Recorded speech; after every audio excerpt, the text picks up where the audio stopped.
Hello everyone. चलिए देखते हैं इस यूजीसी नेट में पेपर वन में पूछे जाने वाले एक सेक्शन आईसीटी में एक छोटा सा सेक्शन मेमोरी।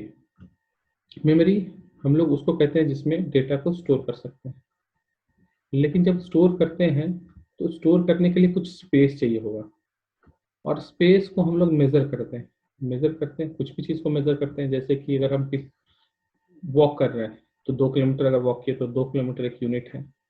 फिर स्पेस में अगर कहा जाए कि 1 लीटर वाटर है, तो हर चीज को हम लोग मेजर करते हैं अपने अपने यूनिट में। तो कंप्यूटर में मेमोरी को मेजर करने के लिए बनाया गया एक छोटा सा सब सेक्शन है जिसको हम लोग कहते हैं मेमोरी यूनिट। और इस मेमोरी यूनिट में हम लोग कोई भी फाइल, डेटा या फिर कोई भी वीडियो जब स्टोर करते हैं तो वो कितना स्पेस ऑक्यूपाई करेगा इसके बारे में डिस्कस करते हैं इसमें। जैसे कि अगर मान लीजिए एक फोटो है, कोई भी एक फोटो, मान लीजिए 1.jpg लिखा हुआ है, ये अगर आपने मोबाइल से क्लिक किया तो कोई स्पेस, कुछ तो स्पेस इसमें ऑक्यूपाई करेगा। सपोज कर लीजिए 4 MB एक स्पेस ऑक्यूपाई कर लिया, तो MB जो है वो क्या हो गया, मेमोरी यूनिट है जो बता रहा है कि 4 MB मेमोरी स्पेस जो है वो हार्ड डिस्क में ये ऑक्यूपाई कर लिया। इसी को हम लोग कहते हैं मेमोरी यूनिट। जब भी आप रैम परचेस कर रहे हैं, हार्ड डिस्क परचेस कर रहे हैं, हार्ड डिस्क परचेस करते समय आप सुने होंगे कि आपको मिलेगा 128 GB का हार्ड डिस्क या फिर मिलेगा 256 GB का हार्ड डिस्क। ये डिपेंड करता है ये मेमोरी यूनिट पे कि हमारा हार्ड डिस्क का साइज क्या है, और इसको हम लोग किसके अंदर पढ़ेंगे या समझेंगे, मेमोरी यूनिट के अंदर। चलिए आगे देखते हैं। मेमोरी यूनिट के बारे में डेफिनेशन लिखा हुआ है। It is the amount of data that can be stored in a storage unit. ये अमाउंट ऑफ डेटा जिसको हम लोग स्टोरेज यूनिट में स्टोर करते हैं। This storage capacity is expressed in terms of bytes. कहने का मतलब क्या है वो समझ लेते हैं। मान लीजिए कि हमारे पास एक फोटो है, तो फोटो में जो रिप्रेजेंटेशन होगा फोटो का वो 1 और 0 के फॉर्म में होगा। बहुत बेसिक अगर समझा जाए तो 1 जो है वो ऑन रिप्रेजेंट करेगा या ट्रू रिप्रेजेंट करेगा, और 0 जो है वो ऑफ रिप्रेजेंट करेगा या फिर फॉल्स रिप्रेजेंट करेगा। ये कंप्यूटर के अंदर का स्ट्रक्चर होता है। हमारे कंप्यूटर में जो भी काम होता है वो इसी 0 और 1 पे होता है। और इसी में स्मॉलेस्ट यूनिट पूछा जाए स्मॉलेस्ट यूनिट क्या है मेमोरी में, तो याद रखिएगा क्वेश्चन पूछा हुआ है ये, और इसको हम लोग कहते हैं बिट। स्मॉलेस्ट यूनिट क्या है कंप्यूटर की मेमोरी में, वो है बिट। अगर पूछा जाए बिट का फुल फॉर्म क्या होता है, तो हम लोग यहाँ पे लिखते हैं बाइनरी डिजिट। देखिए यहाँ पे लिखा हुआ है बाइनरी डिजिट, ये है बिट का फुल फॉर्म। ये दोनों क्वेश्चन यूजीसी के एग्जाम में कभी ना कभी पूछा हुआ है। तो सबसे पहला क्वेश्चन है कि कंप्यूटर में स्मॉलेस्ट यूनिट क्या है मेमोरी का, तो वो है बिट, और उसमें से बिट का फुल फॉर्म क्या है, बाइनरी डिजिट। ध्यान रखिएगा इस चीज का। अब बिट का मतलब बाइनरी, बाइनरी का मतलब यहाँ पे देखिए बाई। बाई हम लोग वर्ड यूज करते हैं इंग्लिश में दो चीजों को इंडिकेट करने के लिए। कोई भी दो चीज को इंडिकेट करने के लिए बाई का यूज करते हैं, BI का। तो यहाँ पे दो यूनिट क्या है, दो चीज क्या है, एक 1 है और एक 0, जिसको हम लोग ऑलरेडी डिस्कस कर चुके हैं। यहाँ पे देखिए 0 है, इसी को कहते हैं हम लोग बिट, और बिट से मिलके बना है बाइट। अब यहाँ पे लिखा हुआ है a binary digit is a logical 0 and 1 representing a passive और an active state of component in electric circuit. Computer के अंदर जो भी सर्किट बना हुआ है उसमें सारा का सारा जो फंक्शनिंग होता है वो 0 और 1 से होता है। 0 को कहते हैं पैसिव स्टेट, ऑलरेडी हम लोग और क्या कह चुके हैं, फॉल्स या फिर ऑफ। और 1 को कहते हैं एक्टिव स्टेट, जिसको हम लोग ऑलरेडी क्या कह चुके हैं, ऑन और ट्रू कह चुके हैं। तो यहाँ पे दो क्वेश्चन एकदम याद रखिएगा। सबसे पहला, स्मॉलेस्ट यूनिट कंप्यूटर में मेमोरी का क्या है, वो है बिट। और दूसरा क्वेश्चन है बिट का फुल फॉर्म क्या है, बाइनरी डिजिट। तीसरा क्वेश्चन, बिट में क्या रिप्रेजेंट होता है, तो बिट में 0 या 1 रिप्रेजेंट होता है। ये तीन क्वेश्चन याद रखिएगा। इसके आगे अगर कभी जानकारी के लिए सिर्फ याद रखिएगा, 0 से हम लोग ऑफ रिप्रेजेंट करते हैं और 1 से ऑन रिप्रेजेंट करते हैं। ये भी याद रखिएगा। ऐसे क्वेश्चन इससे बन नहीं सकता आप लोगों के लिए, लेकिन फिर भी बेसिक के लिए याद रखिएगा। तो याद रखिएगा सबसे छोटा यूनिट क्या है, बिट है। चलिए आगे देखते हैं हम लोग। Nibble, a group of 4 bit is called nibble. मतलब 1 और 0 का कॉम्बिनेशन अगर 4 हो जाए तो ये क्या कहलाता है, निबल। मतलब 4 bits is equal to 1 nibble. ठीक है, 4 बिट यानी 4 1 और 0 के कॉम्बिनेशन को अगर एक साथ काउंट किया जाए तो उसको हम लोग एक निबल कहते हैं। उससे बड़ा यूनिट है bite. A group of 8 bits is called byte. 8 bits is called byte. मतलब 1 और 0 के अगर कॉम्बिनेशन को देखा जाए तो टोटल अगर 8 के ग्रुप को ले लिया जाए तो ये कहलाएगा 1 बाइट कहलाएगा। 1 बाइट को सिमिलरली हम लोग दूसरे टर्म्स में भी डिफाइन कर सकते हैं, जैसे कि हम इसको 2 निबल भी कह सकते हैं। 2 निबल कैसे 2 निबल कह सकते हैं? देखिए, 4 बिट के कॉम्बिनेशन को एक निबल कहते हैं, तो 8 बिट के कॉम्बिनेशन को 2 निबल कह सकते हैं। एक निबल ये हुआ और एक निबल ये हुआ, इसीलिए कहा गया है कि 4 बिट के ग्रुप को क्या कहते हैं? निबल कहते हैं, और 8 बिट के ग्रुप को बाइट कहते हैं। और इस बाइट को हम लोग क्या कह सकते हैं? 2 nibbles.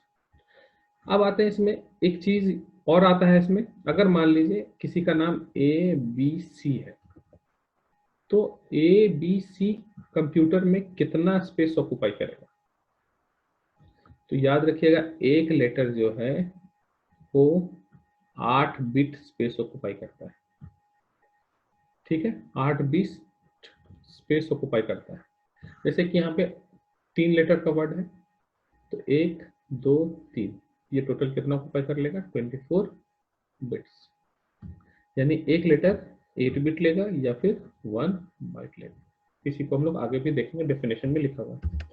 Word, a computer word like a byte is a group of fixed number of bits processed as a unit, एक यूनिट में प्रोसेस किया हुआ रहता है, which varies from computer to computer, but this is fixed for each computer, और ये सब computer के लिए क्या होता है? फिक्स होता है। तो इसको क्या कहते हैं हम लोग? बिट कहते हैं।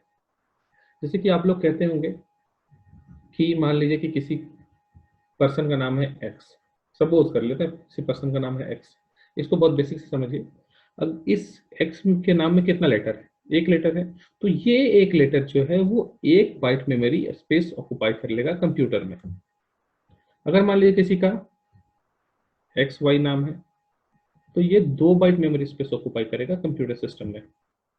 तो ऐसे ध्यान रखिएगा, बस एक वर्ड जो है कितना स्पेस ऑक्युपाई करेगा? 1 बाइट, जिसको हम लोग ऑलरेडी कह चुके हैं 1 byte is equal to 8 bits. आप 8 बिट्स में भी इसको कह सकते हैं, क्योंकि 1 byte is equal to 8 bits, 16 bytes.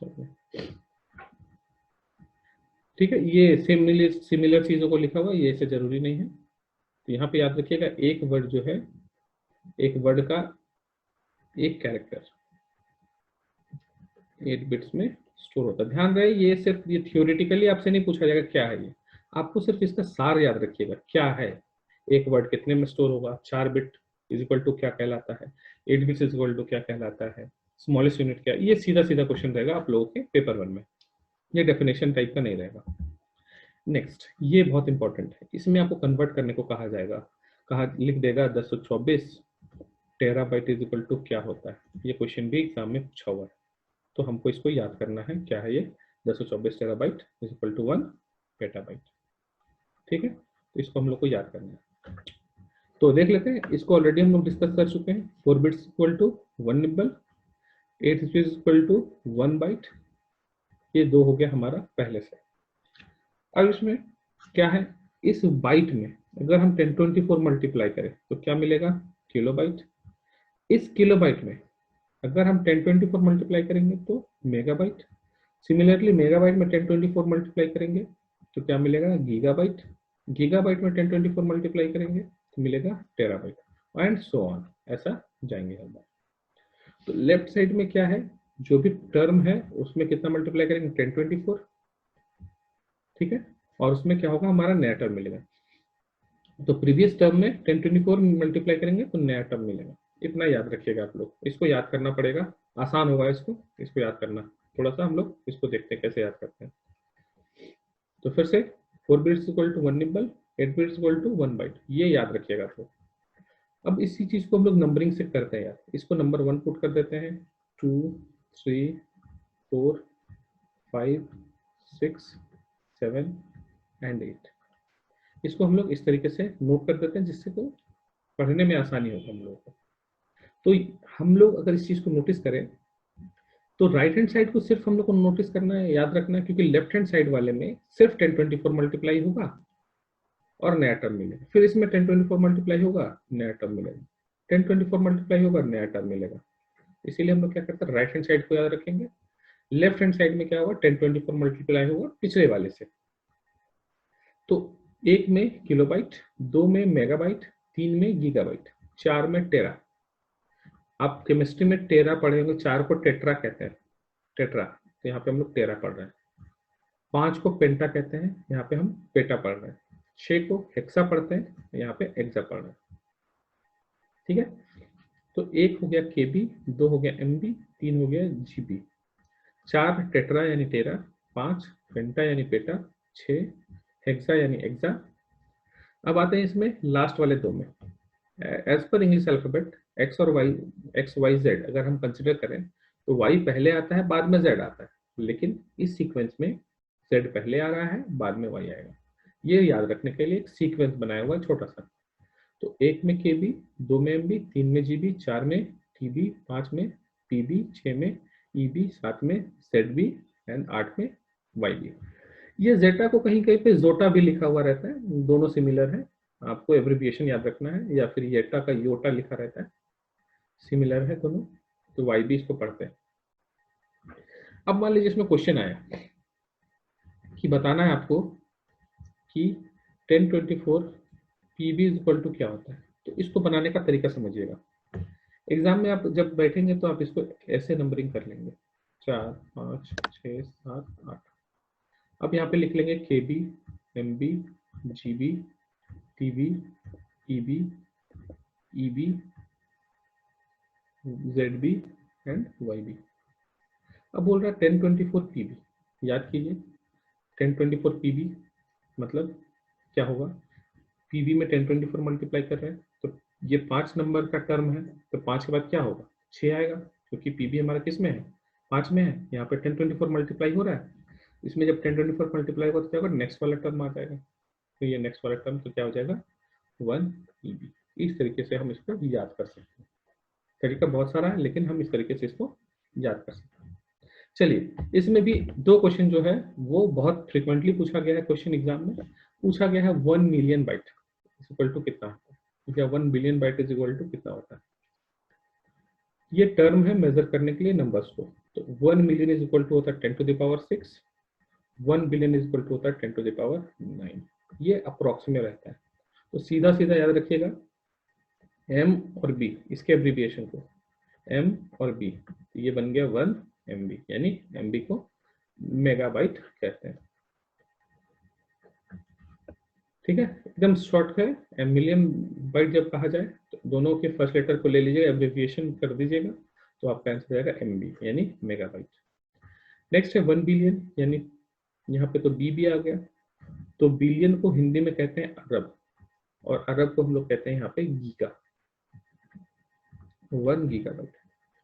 आपको इसको याद कर लीजिएगा, ये स्ट्रेट फॉरवर्ड क्वेश्चन रहता है, 1 बिलियन में कितना बाइट होगा, 1 मिलियन में कितना बाइट होगा, ऐसा क्वेश्चन रहता है, तो ये पूछा जाता है, और इससे आप एटलीस्ट 1 से 2 नंबर सिक्योर कर सकते हैं यूजीसी नेट एग्जाम में। चलिए, हो गया ये, आज के लिए इतना ही, थैंक यू।